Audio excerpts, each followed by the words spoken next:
বেটা ফকিন্নির বাচ্চা, তোর সাহস হয় কি করে তুই আমার লগে কোলাকুলি করতে যাস? ভাইয়া স্যার বলছে বিকালে এসে রোগী নিয়ে যেতে পারবেন। ঠিক আছে ভাই। বাইরে চাকরি বাকরি তো বহুত করলাম বুঝছস, এখন চাকরি বাকরি আর ভাল লাগতেছে না রে। ভাবতেছি একটা ব্যবসা করুম, এখন কি ব্যবসা যে করি মাথায় ধরতেছে না। এলাকায় ব্যবসা করবি কর, কত ব্যবসায়ী তো আছে, তুই যেটা ভালো বুঝস ওইটাই চিন্তা ভাবনা করে শুরু করে দে। হ, চিন্তা ভাবনা করছি টাকা পয়সা গুলারে ফালা না রাখা একটা কাজে খাড়াই, ইনভেস্ট করি। ইনভেস্ট করলে কিছু না কিছু একটা হইবই। তোর কাছে যদি ভালো কোনো ব্যবসা বাণিজ্যের সন্ধান থাকে আমারে জানাইস। হ্যাঁ, ডাব খা, একটা খাওয়াই। না না সমস্যা নেই, খা। আরে বেটা খা, কি হইছে, একটা ডাবই তো খাবি। না সমস্যা নাই, খা, তুই খায় চল।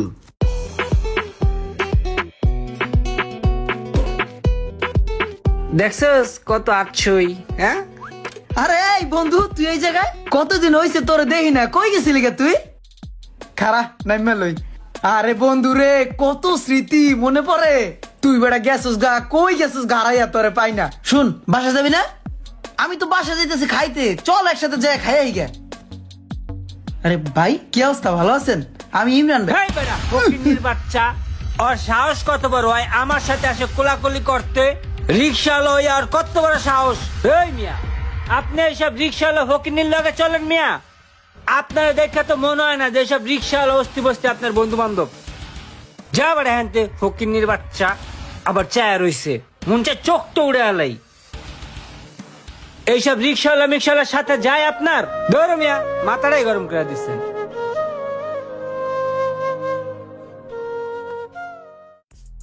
শোন সোহাগ, তোরে দুটা কথা কই। জীবনে মানুষের লাগে চললে লেভেল হিসাব করে চলবি। তুই যত উপর লেভেলের মানুষের সাথে চলবি তোর তত উন্নত হইব।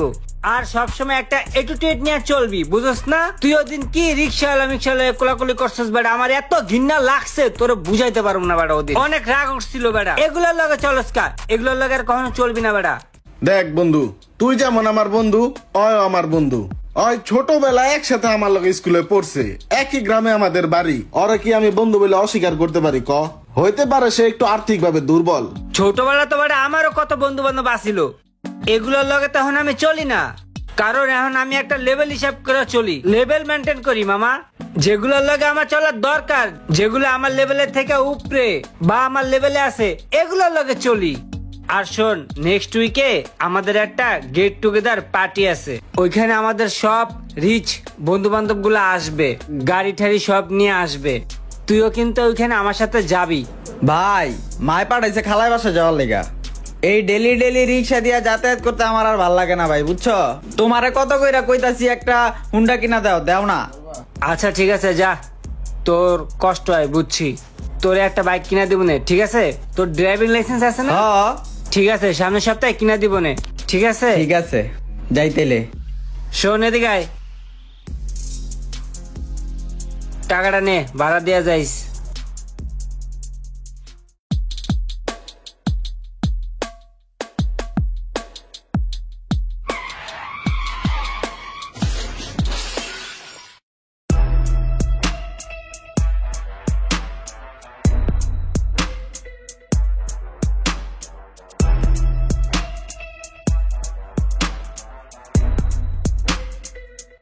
এ ভাই কিসে কিসে, দে দে দে, সরেন তো, চাপেন তো। আরে আমার ভাই, ওরে ধরেন, উড়ান। ভাই ভাই কিসে তোর ভাই?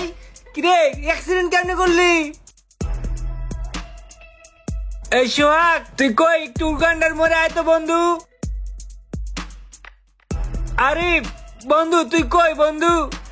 আমার ছোট ভাইটা অ্যাক্সিডেন্ট করছে রে, তোর গাড়িটা নিয়ে একটু তাড়াতাড়ি আয় তো। এই বেটা সময় না, আমি একটু ব্যস্ত আছি, ফোন রাখতো। হে রোমান, কিসে কিসে? তুই আইছস, আমার ভাইটা অ্যাক্সিডেন্ট করছে। তাড়াতাড়ি নিয়ে চল ডাক্তারের কাছে। এই এই কি হইছে, কি হইছে? অ্যাক্সিডেন্ট হইছে? উড়ান উড়ান ভাই, আমার রিক্সা উড়ান, তাড়াতাড়ি উড়ান ভাই, হসপিটাল নিতে হইব, তাড়াতাড়ি ডাক্তার কাছে নিতে হইব। উড়ান ধরুন, এই ধরুন।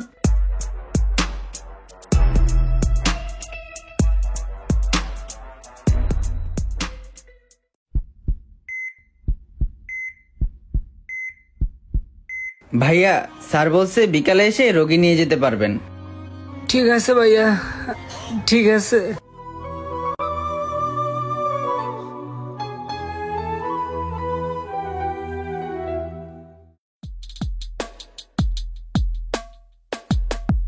ভাই তোমাকে ধন্যবাদ দিয়ে তোমাকে ছোট করতে চাই না। সেদিন তোমার সাথে অনেক খারাপ আচরণ করছি। আসলে এই আচরণটা করা আমার উচিত হয় নাই। আসলে ধনী গরিব কোনো বিষয় না, বিষয়টা হলো মানুষের মন মানসিকতা আর বিবেক। সবচেয়ে বড় বিষয় হচ্ছে মানুষকে কোন কাজে কখন লেগে যায় সেটা বলা যায় না। তোমার প্রতি ভাই আমি চিরকৃতজ্ঞ ভাই। আমাকে তুমি সেদিনের জন্য মাফ করে দিও ভাই, প্লিজ ভাই। ঠিক আছে ভাই, সমস্যা নাই, থাকেন। আসলে ধনী গরিবের ব্যবধানে আপন মানুষগুলোও পর হয়ে যায়। আমাদের উচিত ধনী গরিবের ব্যবধান ভুলে গিয়ে সমাজে একসাথে বসবাস করা। ভিডিওটি ভালো লাগলে অবশ্যই শেয়ার করে দিবেন প্লিজ।